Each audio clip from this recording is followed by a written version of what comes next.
বুঝে গেছে যে আমার নওশাদ কোনো ফ্যাক্টর নয়, কিন্তু হুমায়ুন কবির ফ্যাক্টর। দেখুন, সিদ্দিকুল্লাহ চৌধুরী অত্যন্ত পদলোভী।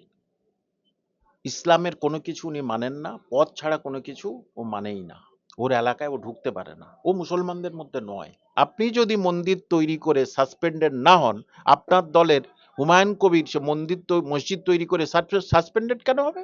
রাজত্ব করছে এত বছর, 14 তলায় বসেছো, এবার নিচে নামাবো। মমতা ব্যানার্জি যতই ছক করুক যাই করুক, মুসলমানরা ভোট দেবে না। এখন দেখে হুমায়ুন কবিরের যা ক্রেজ, ক্যামেরা সব হুমায়ুন কবিরের দিকে, নওশাদের দিকে জিরো। ভাঙড়ে এমন একজনকে আমরা স্থির করে রেখেছি না, যে ওখানকার দাপুটে লোক। মুসলিম বিরোধী ব্রাহ্মণ কর্নার থেকে আমি মনে করি বিজেপি অনেক ভালো, ঢের ভালো, ঢের ভালো। কলাটা খাবে তৃণমূলের লোকজন, আর খসাটা খাবে মুসলমান। মুসলমানদের উচিত কাঁধে কাঁধ মিলিয়ে হিন্দু ভাই বোনদের সঙ্গে এক হয়ে মমতা ব্যানার্জিকে নমস্কার, 24 আওয়ার্স টিভিতে আপনাদের সবাইকে স্বাগত জানাই। এই মুহূর্তে আমি রয়েছি কামাল হোসেন স্যারের সাথে। আর আমরা সবাই জানি যে কামাল হোসেন স্যার এই মুহূর্তে তিনি কিন্তু জনতা উন্নয়নমূলক পার্টির সাথে যুক্ত হয়েছেন এবং একের পর এক কাজ তিনি করে যাচ্ছেন। আগামী বিধানসভা 2026 ইলেকশন একটা বড় পরিবর্তনের কথা বলছেন তিনি, এবং তিনি মিডিয়া ম্যানেজার হিসাবে এই পদ সামলাচ্ছেন। কতটা আশাবাদী, কি ভাবছেন, একটু জানবো ওনার কাছ থেকে। প্রথমে একটু ওনার ভিউটা নেবো, কি বলবেন?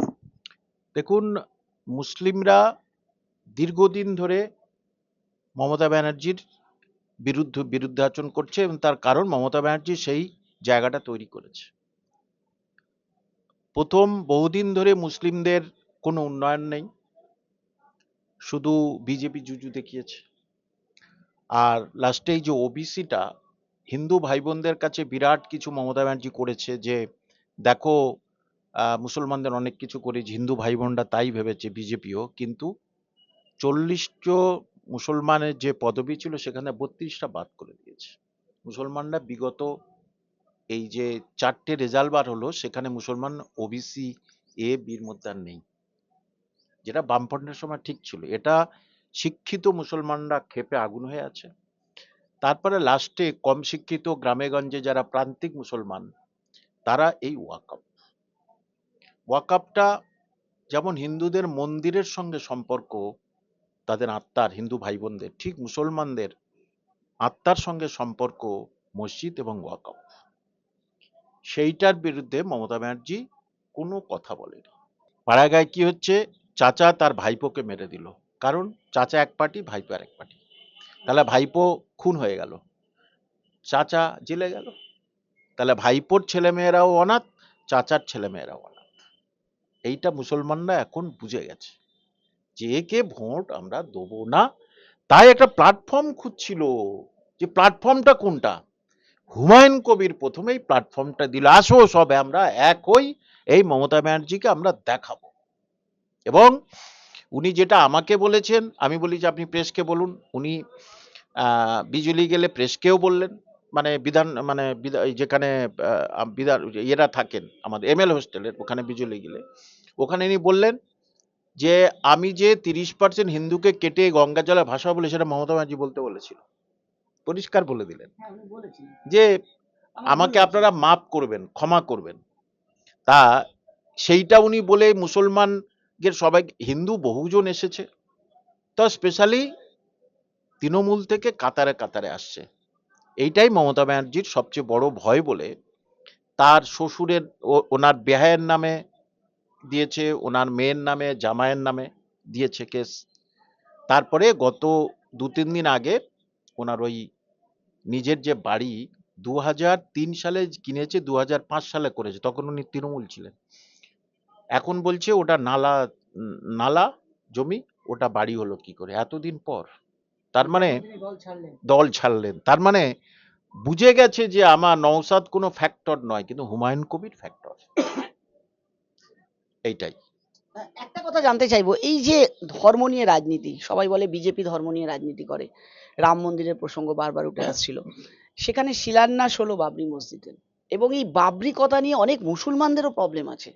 এবং আমি দেখলাম যে সিদ্দিকুল্লাহ চৌধুরী তিনি বলছেন যে আমরাই এই বাবরি মসজিদ ভেঙে দেবো, মুসলমানরাই ভাঙবে, হিন্দুরা নয়। দেখুন, সিদ্দিকুল্লাহ চৌধুরী অত্যন্ত পদলোভী। ইসলামের কোনো কিছু উনি মানেন না, পথ ছাড়া কোনো কিছু ও মানেই না। ওর এলাকায় ও ঢুকতে পারে না, ও মুসলমানদের মধ্যে নয়। উনি বলছেন বাবরি মসজিদ ভেঙে দেবে।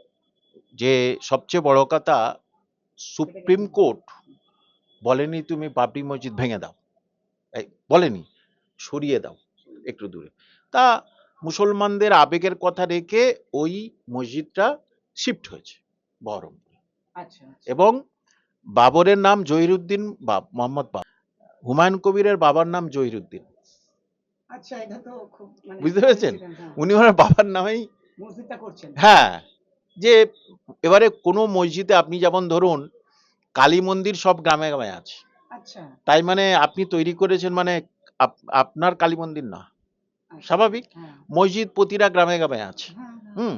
তা আমার বাবা মসজিদ তৈরি করেছে মানে মসজিদটা আমার বাবার নামে হবে? মসজিদ আল্লাহর ঘর, ওটা মা কালীর ঘর, বড় ঠাকুরের ঘর, পূজার জায়গা। সুতরাং এই মসজিদটা কেন বলেছে সেটা আমি সবাইকে জানাতে চাই। মন্দির যেমন হিন্দুদের আবেগের সঙ্গে জড়িত, মসজিদও আবেগের সঙ্গে জড়িত। আপনাকে বলছি, যখন এই যে বাবরি মসজিদ ভাঙা হলো, তখনই সারা পশ্চিমবঙ্গের যত মুসলিম পপুলেটেড স্কুলগুলো ছিল সেখানে কিন্তু হাফ ছুটি হয়ে গেছিল। তারপর থেকে প্রতি বছর কিন্তু অনেক মাদ্রাসা এবং স্কুলগুলোতে, আমি বলি সরকার স্বীকৃত মাদ্রাসায় কিন্তু হাফ ডে হয় শোক পালনের জন্য। সেটা হিন্দু ভাই বোন যারা, এইটা উনি ধরেছেন, এইটা উনি ধরেছেন। ওখানে কোথাও লেখা থাকবে না বাবরি মসজিদ, কোনোদিন লেখা থাকবে না বাবরি মসজিদ। এইবারে দেখুন হাইকোর্ট হস্তক্ষেপ করলো না। আজকের আপনি সাংবাদিক হিসেবে জানবেন, আজকের দুই বিচারপতি ডিভিশন বেঞ্চে আবার এইটা উঠেছিল যে বাবরি মসজিদ বন্ধ করুন রেজিনগরে বা ওখানে, বলে আমি হস্তক্ষেপ করব না। আজকের ডিভিশন বেঞ্চের বিচারপতি ললিত, না না না আমি এতে হস্তক্ষেপ করব না। যেখানে বিচারপতি হস্তক্ষেপ করছে না সেখানে মানুষ হস্তক্ষেপ করে মানে আইনি কাজ, বেআইনি কাজ করবে। মসজিদ সব গ্রামে গ্রামে আছে, উনি ওই বাবরিটা জুড়ে দেওয়ার পরে মুসলমানরা এত কাতারে কাতারে সেখানে গেছে, মসজিদের আবেগ নিয়ে উনি রাজনীতি করছেন। তাহলে মমতা ব্যানার্জি, আপনি কোনো হিন্দু ভাই বলেছে আমার মন্দির করে দাও তিনটে? কোনো হিন্দু ভাই বলেনি। তাহলে আপনি মন্দিরটা করলেন কেন? আপনি যদি মন্দির তৈরি করে সাসপেন্ডেড না হন, আপনার দলের হুমায়ুন কবির সে মসজিদ তৈরি করে সাসপেন্ডেড কেন হবে?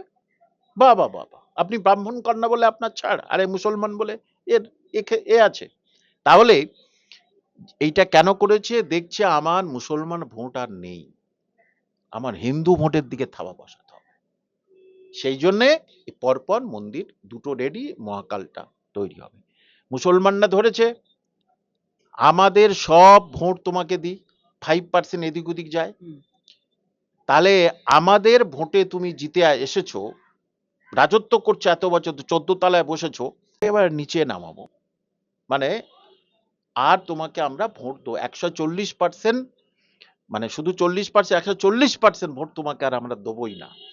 এইটা মমতা ব্যানার্জি বুঝে যাবার পরে দেখেছে আমার হিন্দু ভোট ছাড়া কোনো গতি নেই, সেই জন্যে এই মন্দির তৈরি করছে। মুসলমানরা বলছে তুমি একটা জামা মসজিদ করতে পারো, জামা মসজিদ তো কেউ ভাঙেনি, কোনো কিছু হয়নি, তাহলে তুমি জামা মসজিদ করলে না কেন?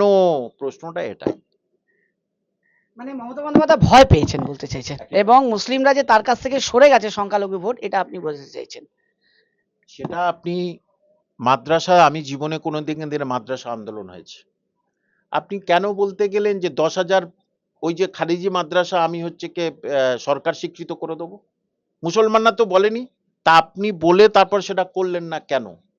তারা বিনা পয়সা সেখানে পড়াচ্ছে, সবকিছু করছে, তারা মাইনে পাচ্ছে না, তাই তারা পথে নেমেছে। যে সুতরাং এইরকম কোনোদিনই মুসলিমরা পথে নামেনি এই সরকারের আমলে, সেটা মমতা ব্যানার্জি বুঝে গেছে। এবার একটা কথা জানতে চাইবো যে এই যে মুসলিম ভোট নিয়ে এতদিন মুখ্যমন্ত্রী মমতা বন্দ্যোপাধ্যায় হয়েছেন, কিন্তু এবারে 2026-এ হুমায়ুন কবির একটা বড় ফ্যাক্টর করবে, এটা আপনারা বলছেন। নওশাদ সিদ্দিকীও তো করেছিলেন, চেষ্টা করেছিলেন, করতে পেরেছেন? তখন তো খুব ঝড় উঠেছিল, আইএসএফ মুসলিম ঘুরে যাবে, মুসলিম ভোট ঘুরে যাবে, কিন্তু হয়নি সেটা। এবং আইএসএফও আপনাদের সাথে কিন্তু জোট এখনো করলো না। তো কোথাও না কোথাও মনে হচ্ছে যে এটা নিছকই একটা মানে মানুষকে বিভ্রান্ত করার চেষ্টা। একেবারেই মুসলমানদের যেটা স্বপ্ন, মুসলমানদের স্বপ্নেই না যে হিন্দুদের কেটে কেটে কচুকাটা করব, একেবারেই না। কারণ আমাদের বাংলার মুসলমান অনেক সম্ভ্রান্ত, অনেক সংস্কৃতিবান মুসলমান, শিক্ষিত মুসলমান। তারা অসাম্প্রদায়িক মুসলমান। এদিকে বাংলাদেশে 91% মুসলমান, যারা কিন্তু জামাতকে নিয়ে আসলো না। হলো, তারা আমাদের থেকে কিন্তু বেশি সাম্প্রদায়িক, হ্যাঁ। তাই না? তারা কিন্তু জামাতকে নিয়ে আসলো না, যে সাম্প্রদায়িককে আমরা রাখবো না। হ্যাঁ, সেখানে মানে হিন্দু 4 জন জিতলেন। কি করে হলো তাহলে? হিন্দু ভোট তো মানে ওখানের মুসলিম কান্ট্রিতে, সেখানে তো মুসলমানরা তাকে ভোট দিয়েছে, নাহলে সে জিতলো কি করে? তাই না? 4টে জায়গায় জিতেছে, একজনকে মন্ত্রী করেছেন। তিনি যেখান থেকে মন্ত্রী হয়েছেন সেখানে তার 0.1% ভোট, মানে ওখানে সংখ্যালঘু ভোট, মানে হিন্দু ভোট। তাহলে তিনি জিতলেন কি করে? আর এই বর্ডার বরাবর জামাতের সব সিট। ছকটা কি? যে এদিকের মুসলমানদের তাতিয়ে দিয়েছে মমতা ব্যানার্জি, তাতিয়ে দিয়েছে, ওদিকের মুসলমানরা পাশাপাশি আছে, দাও জামাতকে মারো, জামাতকে সব মারো, মানে ভোট দাও। বর্ডারের মুসলমানরা তুলে আরে জামাত জিতে গেছে। কিন্তু সারা বাংলাদেশ তুমি দেখো 91%, যেখানে মুসলিম ভোট, জামাতকে কোনো পাত্তাই দিতে পারলো না, এবং জামাতের জোট যারা তাদেরকেও পাত্তাই দিল না। অর্থাৎ মমতা ব্যানার্জি যতই ছক করুক, যাই করুক, মুসলমানরা ভোট দেবে না। নওশাদ ভাই, আমি আপনাকে বলছি, নওশাদ ভাই 3বার দেখা করেছে, মানে আমাদের হুমায়ুন কবিরের সঙ্গে। হুমায়ুন ভাই আমাকে বলেছে যে ও ম্যান টু ম্যান দেখা করবে, কামাল সাহেব আপনি এই জায়গায় বসুন। ঠিক আছে, উনি আমাকে সব কথা জিজ্ঞেস করে, যেহেতু প্রেসের লোক আমি। সেলিমদা আগে 2বার বসেছে। তা সেলিমদা পরে সেলিমদা বলেছে আমি ওটা জানতে এসেছি। তখন একটা শ্রেণী, বিশেষ করে মানে ফরওয়ার্ড ব্লকের যে ছিল নরেন বাবু, তারপরে সুজন বাবু ফাবু, ওদের গোসা হয়ে গেছে। আমি ওনাদের প্রশ্ন করছি, আপনাদের বাড়িতে কি ঠাকুর দেবতার কোনো মূর্তি নেই? বলুক দেখি। যারা সিপিএম করে হিন্দু ভাই বোন, তাদের বাড়িতে ঠাকুর দেবতার মূর্তি নেই। বিরাট কিছু হয়েছে। আর হুমায়ুন কবিরকে বলছে সাম্প্রদায়িক, যার দাড়ি টুপি নেই। আর পীর সাহেবের ছেলে যার দাড়ি টুপি আছে, সেটা অসাম্প্রদায়িক। গল্পটা শুনুন আপনি, বুঝাতে পারলাম? গল্পটা শুনুন। সে নাকি অসাম্প্রদায়িক, এবং হচ্ছে গ্যারান্টেড অসাম্প্রদায়িক। যদি অসাম্প্রদায়িক হয়, তাহলে ওর সঙ্গে জোট বেঁধে নিজেরা একটা সিট পেতে পারলেন, না। আখেরে কাজ নওশাদ নিয়ে নিয়েছে। তাহলে এখানে নওশাদ ভাইয়ের এখানে কটা হিন্দু লোক আছে? আমাদের ওখানে জেলা সভাপতি সভাপতি কিছু সব হিন্দু। আমাদের সিপিএম এর একটা শ্রেণী কেন করছে এটা, আমার মাথার ভিতরে ঢোকে না, কেন করছে? অর্থাৎ যে আমরা শূন্য শূন্যই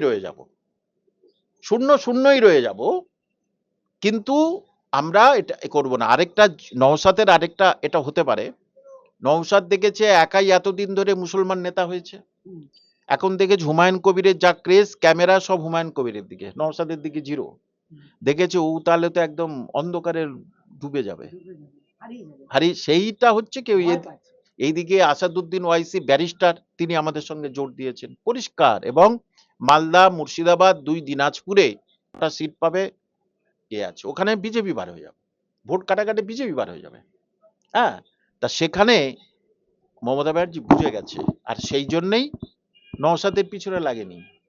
কিন্তু এই হুমায়ুন কবিরকে তার মেয়ে, তার জামাই, তাদের নামে করেছে। হুমায়ুন কবিরের জামাই বলেছে, হুমায়ুন কবির আমাকে বলেছে, রাইহান আলী, বড় ব্যবসায়ী, তাকে মুর্শিদাবাদের একটা জায়গা থেকে প্রার্থী করবে তৃণমূলের লোক বলেছে।